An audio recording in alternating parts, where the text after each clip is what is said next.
जोधपुर के बालेसर से बड़ी खबर है। बालेसर के देवनगर गांव का सैनिक जम्मू कश्मीर में शहीद। बालेसर के देवनगर निवासी सैनिक माधो सिंह इंदा शहीद हुए हैं। जम्मू कश्मीर के राजौरी में सेक्टर में आतंकी मुठभेड़ में शहीद हुए हैं। देश की रक्षा करते हुए जम्मू कश्मीर के राजौरी सेक्टर में शहादत उनकी हुई। पैतृक गांव बालेसर देवनगर में शोक की लहर है, लेकिन गौरव भी आपको ज्ञात है कि पिछले गुरुवार को छुट्टी बिता करके अपनी ड्यूटी पर पहुंचे, लेकिन अगले ही गुरुवार तक जब ये जानकारी उनकी शहादत की सामने आई तो क्षेत्र भर में शोक की लहर है, लेकिन गौरव भी क्योंकि जोधपुर के बालेसर ने इस बार की कुर्बानी दी है। बालेसर के देवनगर गांव के सैनिक जम्मू कश्मीर में आतंकियों से लोहा लेते हुए मुठभेड़ में शहादत उनकी हो गई।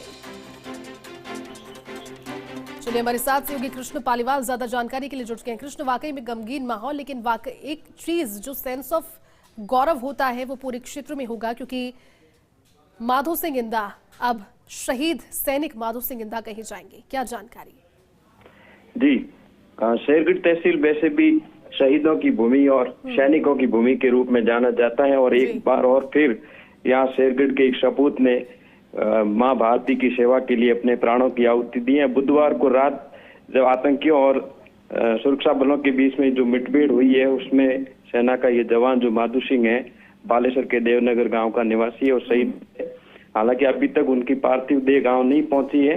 परिजनों को सेना के द्वारा सूचना दी गई है और गांव में भी मातम का माहौल छाया हुआ है।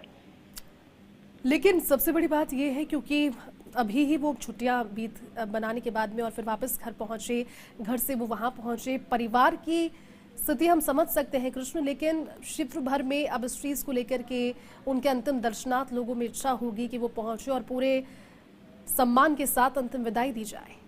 जी, इससे पहले इसी बालेसर दुर्गावता का एक शहीद जो 1999 में शहीद भंवर सिंह शहीद हुए, उसके बाद में ये दूसरे जो शहीद हैं माधो सिंह इंदा हुए हैं। और जब से ये सूचना मिली है तब से सोशल मीडिया पर और जगह जगह ये की चर्चा चल रही है कि इस देश के लिए प्राणों की आहुति दी है और उनके पार्थिव देह का बेसब्री से इंतजार जो किया जा रहा है। ठीक है कृष्ण, बहुत बहुत शुक्रिया आपकी पूरी जानकारी के लिए।